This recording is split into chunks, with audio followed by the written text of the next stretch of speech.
እንዲሁ እብድ ነሽ ካላችሁኝም ወላሂ በሉኝ። ዛሬ ይወጣልኛል ተናግሬ ማለት ነው።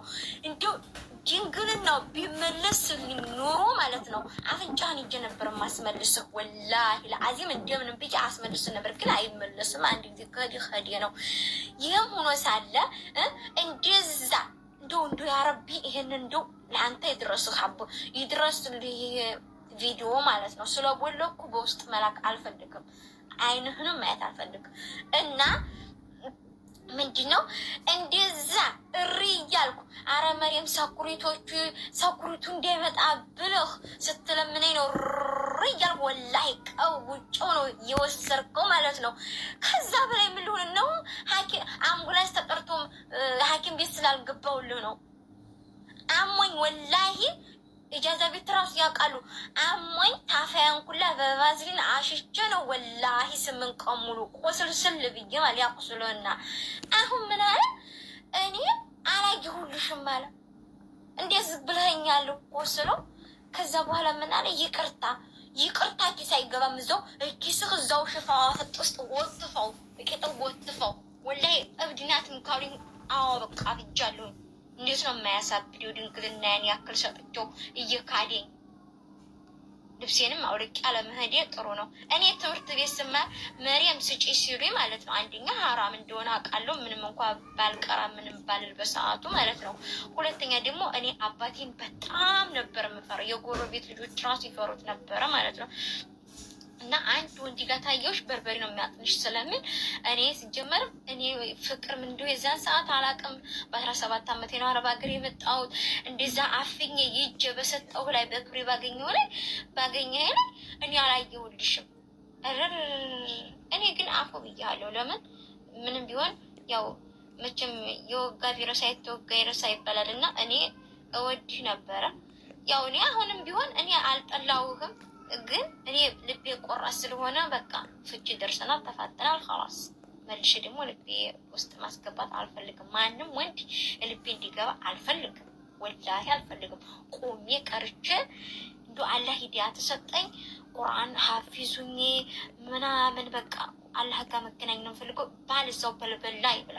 በልበላ ታውቃለህ? በልበላ እንዲሁ እብድ ነሽ ካላችሁኝም ወላሂ በሉኝ። ዛሬ ይወጣልኛል።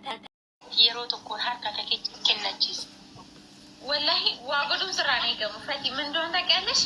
አላህ ለአንቺ የእናትሽ ሆድ ውስጥ ሆነሽ የጻፈልሽም ማለት ነው። እንደዚህ በአካል ፎር ዘ ፈርስት ታይም በአካል ስታገኙ ምንድነው የሆነ ስሜት ይሰማሻል።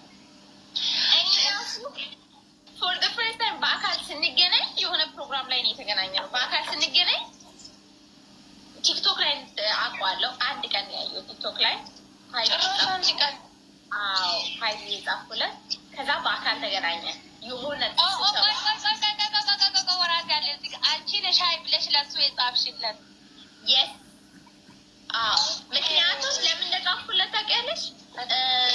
ጀሪ ደረጋ በርባደን ምናምን ሲል ሰምቻለሁ። ለስራ ነው ወደ ደረጋ በርባደን ምናምን ሲል ስላየሁ ሀይ ብዬ የጻፍኩለት ስራ ለሰው እየፈለጉ ስለነበረ ከኢትዮጵያ የሚመጣ ሰው ፈልጌ ነበረ። ከዛ በአጋጣሚ ተገናኘን፣ ስልክ ተለዋወጥን። አወር ፈርስት ሜሴጅ ምን እንደነበር ታውቂያለሽ? የአባትሽን ስልክ ላይ ሀይ እኮ የለንም፣ ምንም የለንም። መጀመሪያ የመጀመሪያ ቴክስታችን እንዴት አለ ማለት አያችሁ አላውቅም። የአባትሽን ስልክ ነው። እሺ የአባትሽን ስልክ ላ ማለት ኮንፊደንስ ነው ምናምን እንጂ ያው ታውቂያለሽ፣ ከዛ ነው የሚጀምረው። መጀመሪያ ልክ ልጁን ስታይ አንቺ መወደሽዋል የሆነ ነገሩ ነገር ነው የሚሰማሽ። 300 ሰው አላችሁ ታብታብ አድርጎሽ ሳይሆን በቃ የሆነ ነገር ይሰማሻል፣ ደስ የሚል ስሜት ይሰማሻል። ዝም ብሎ ሌላ ወንድ ሲለፍሽ እንዴት ነው ዞር በል ምንድን ነው የሚመስለው ያስጠይ ምናምን ብለሽ ነው የምታልፊው። ስልክሽን ስጪኝ ምናምን ሲልሽ ግን የራሽ የምትይው ሰው አላህ ላንቺ የጻፈልሽ ሰው ሳታስቢ ትሰጪዋለሽ። ገባሽ? እና እንደዛ ነበረ። እሺ ሆኖ የአባትሽ ስልክ ተሳክቶ ሰጣሹ እንደ የአባትሽን ስልክ ሲልሽ ሰጣሹ። በቃ የጅንጀና ሙድ ነው ብዬ ዝም ብዬ ያስኩት። ደህና ነህ መጀመሪያ እኔ ሰላምታ አይቀድም ምናምን ብዬ ወላሂ ዳያት ነው በቃ እንትን ያለው ማለት ነው። የአባትሽን ስልክ ጅንጀና ሳይጀንጅናት